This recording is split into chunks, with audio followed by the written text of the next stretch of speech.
The Holbeach Parish Council meeting of Monday the 8th of November 2010 started on a solemn note. Councillor John King had passed away a few days after the October council meeting. The clerk was to report regarding the Holbeach Bank allotments that an acknowledgement had been received from John Hayes MP. In September it was reported that he was happy to help and requested further information and was to be sent some DVDs. The fire at Sluice Road on the 2nd of November saw the fire brigade notify the Environment Agency as illegal waste was being burnt. The Environment Agency was to notify the tenant and the Crown Estate as landlords. Subsequently, Mr. Poll was to receive an email from the Crown solicitors stating that the contractors had a licence to burn waste, but the burning of tyres was illegal. He also attached notices that apparently had been displayed at 3 Sluice Road. These notices was dated the 3rd of November, but the fire had been on the 2nd, and there had also been a fire at 3 Sluice Road on the 2nd. There was also the question, as if they could send these notices after they'd been displayed. Why could not he send an email to say that notices were being displayed? The Crown's head office had been told that Mr. Poll had got items on the premises, and he was not going to return to remove them until which time his safety was assured, as he had been threatened.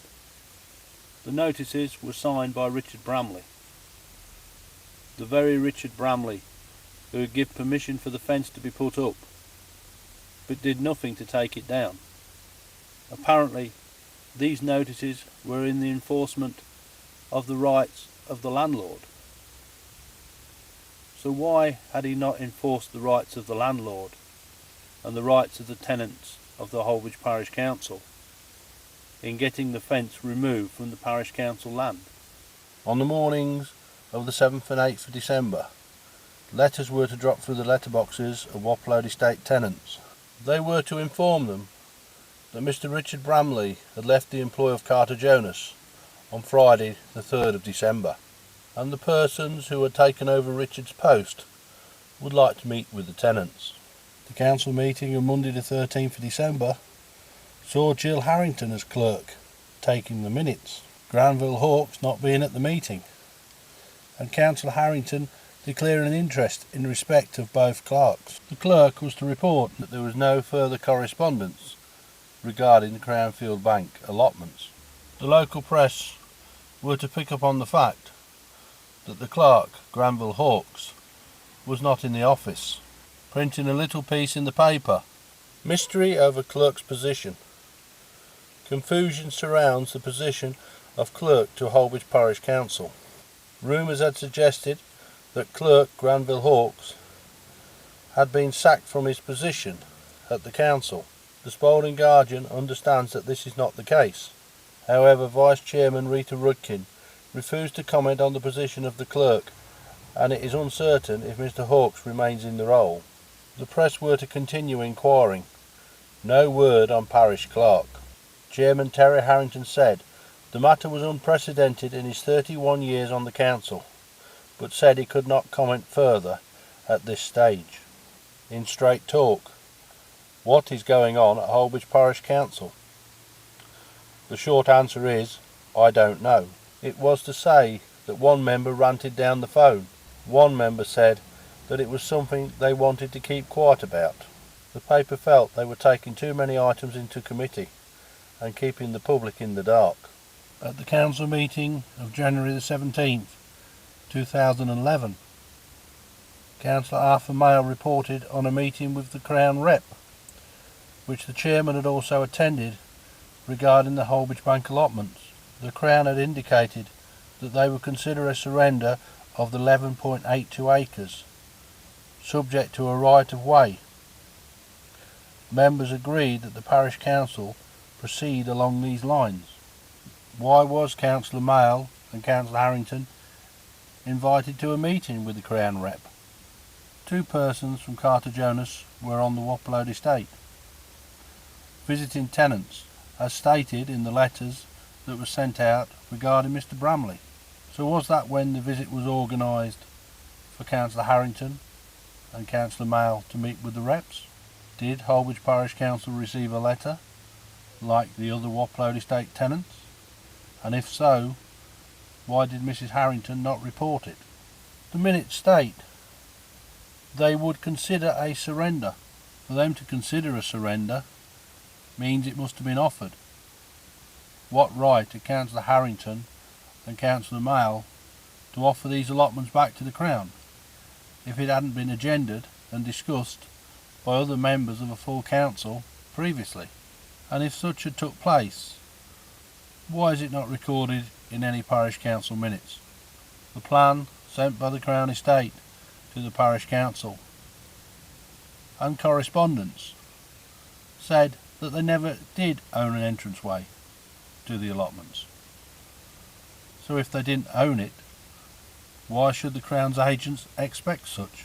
The clerk reported regarding the Crown allotments at Holbeach Bank. A letter from John Hayes MP was circulated and noted. It is believed the contents of the letter followed the Crown Estate's line, and the matter as far as John Hayes was concerned was closed. 2 months later it was to emerge that Mr. Hayes, at the time of the general election in May 2010, had received a donation from John King of £4,500. At the council meeting of the 14th of February 2011, Councillor Harrington declared interest in respect of Clerk Granville Hawkes, with Councillors Gemmell and Warrender in respect to Mr. Paul Poll. In matters arising, Councillor Warrender asked for his vote to be recorded against the proposal regarding Mr. Poll's allotment, of them being handed back to the Crown. When it came to allotments, Councillor Arthur Mayle asked for 2 items to be taken in committee, which members agreed due to the confidentiality of the matters. It appeared that Councillor Mayle wished to keep from the general public what was happening with the allotments. February was also to see Mr. Bayard put a planning application in respect of 3 Sluice Road. He wanted a new road access for the house and stated that no hedges were going to be removed, but the hedges were removed prior to the planning application going in. The plans with the application showed that Mr. Bayard had acquired the land that Mr. Poll's glasshouses stood on, the glasshouses that Mr. Bramley had valued at nothing. Carter Jonas, acting on behalf of the Crown Estate, were also to put a planning application in for a new grain store for Mr. Bayard.